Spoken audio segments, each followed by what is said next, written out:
नमस्कार मित्रांनो, छोटा पुढारी बिग बॉस फेम या यूट्यूब चॅनलमध्ये तुमचं सर्वांचं मनापासून सहर्ष स्वागत करतो। मित्रांनो, आपण त्या दिवशी औरंगजेबाच्या कबरीवरती बोललो होतो आणि आज परत तोच विषय घेऊन येतोय। अनेक नेत्यांचं म्हणणं आहे औरंगजेबाची कबर पाळली पाहिजे, महाराष्ट्रात औरंगजेबाची कबर ठेवलीच नाही पाहिजे। एकीकडे शेतकऱ्यांचे प्रश्न आहेत, महिलांवरती अत्याचार होत आहेत, कृष्णा आंधळ्या अजून सापडत नाहीये, पोलिसांना चकवा देतोय, संतोष देशमुख साहेब यांच्या हत्येचा अजून निकाल लागत नाही, तारीख पे तारीख चालू आहे। शेतकऱ्यांपर्यंत अजून पाण्याचे प्रश्न आहेत, रस्त्याचे प्रश्न आहेत, हे कुठेतरी चालू असताना आता नवीन वाद म्हणजे औरंगजेबाची कबर काढायची का, तर आपण त्याच्यावरती बोललो होतो। पण आज मी डायरेक्ट स्पष्टच बोलतो, नेत्यांनी पुढे यायला पाहिजे, नेत्याच्या पोरांनी पुढे यायला पाहिजे। गोरगरिबांना फाशी लावू नका, गोरगरिबांना त्याच्यात उतरवू नका, गोरगरिबांच्या पोरांचा बळीचा बकरा करू नका। तुम्हाला आमचा कुणाला औरंग्याची कबर काढायला विरोध नाही, औरंग्याची कबर तुम्हाला काढायची बिंदास काढा। छत्रपती शिवाजी महाराजांचा इतिहास पुसायचा आहे तर पुसा, कारण तुम्हालाही माहिती आहे औरंगजेबाची कबर निघू शकत नाही। त्याला तुम्ही प्रोत्साहन देताय, त्याला संवर्धन देताय, पण हे जे काही चालू आहे बारका भडकीचं राजकारण हे कुठेतरी थांबलं पाहिजे। तर माझी सगळ्या नेत्यांना सगळ्यांना तळतळीची विनंती, तुम्हाला जर औरंगजेबाची कबर काढायची तर तुम्ही उकरून टाका, ती काढून टाका, पण गोरगरिबांच्या घरात दंगली लावू नका, समाजात तिढा निर्माण होईल असं करू नका। तर आपण बघितलंच असेल मित्रांनो, नागपुरात काय परिस्थिती झाली, 2 गटात तुफान हाणामारी झाली, पोलीस प्रशासनावरती अटॅक झाला, बरेच पोलीस प्रशासन म्हणजे सहकारी पोलीस सुद्धा भरपूर जखमी सुद्धा झाले।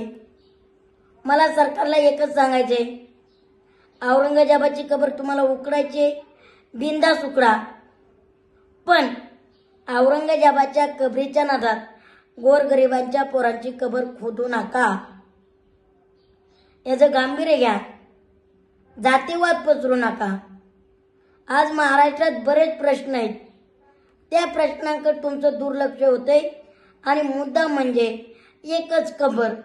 मला तुम्हाला सर्वांना सांगायचे, याच्या आधी तुमची सत्ता होती,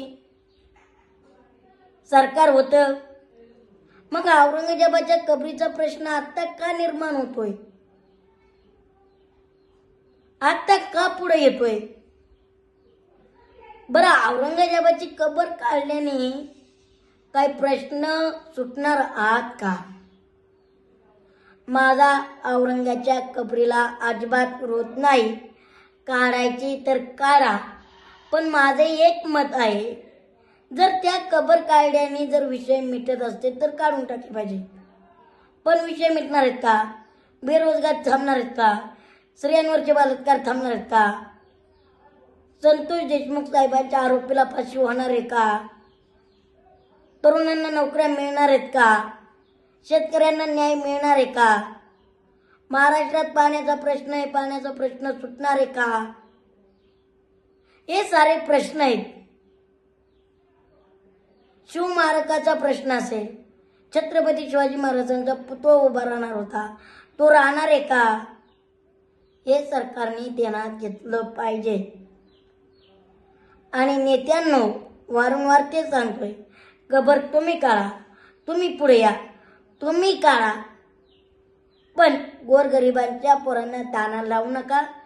अत्याचार हिंसाचार समाजात घडतोय, दंगली पेटतील असं काही करू नका। आणि गोरगरिबाच्या पोरांनो, तुम्हाला पाया पडून हात विनंती करतो, हात जोडून विनंती करतो, या नेत्यांच्या नादी लागू नका। आपलं काम धंदा बघा, आपल्या रोजीरोटीचं बघा आपल्या घरातली चूल पेटवायला कोणी येणार नाही, हे आपल्यात भडके लावायला येणार आहेत.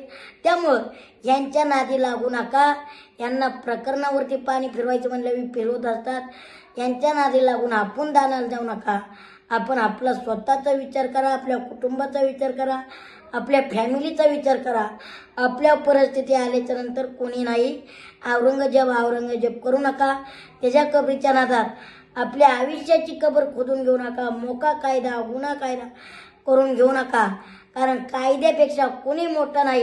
हे सुटतील पण गोरगरीब सुटणार नाहीत, हे ध्यानात ठेवा. त्यामुळं आजचा व्हिडिओ एकच सांगायचा आहे की औरंगजेबाच्या कबरीचा नाश सोडा. कारण ती कबर काढणं शक्य नाही, ती कायद्यात आहे आणि त्याचं पुनर्वसन होऊन देऊ नका. एवढं सांगायचं आहे. औरंग्याला राखीत राहू द्या, त्याच्या जागेवर राहू द्या. फक्त त्याला कुणी पुनर्वसन त्याचं करू नका, हे तसंच राहू द्या. आणि खोदायचे असेल तर त्यांनी पुढे येऊन खोदा, त्यांच्या पोरांनी या. पण गोरगरिबांना खोदून देऊ नका, दाना लावू नका. धन्यवाद.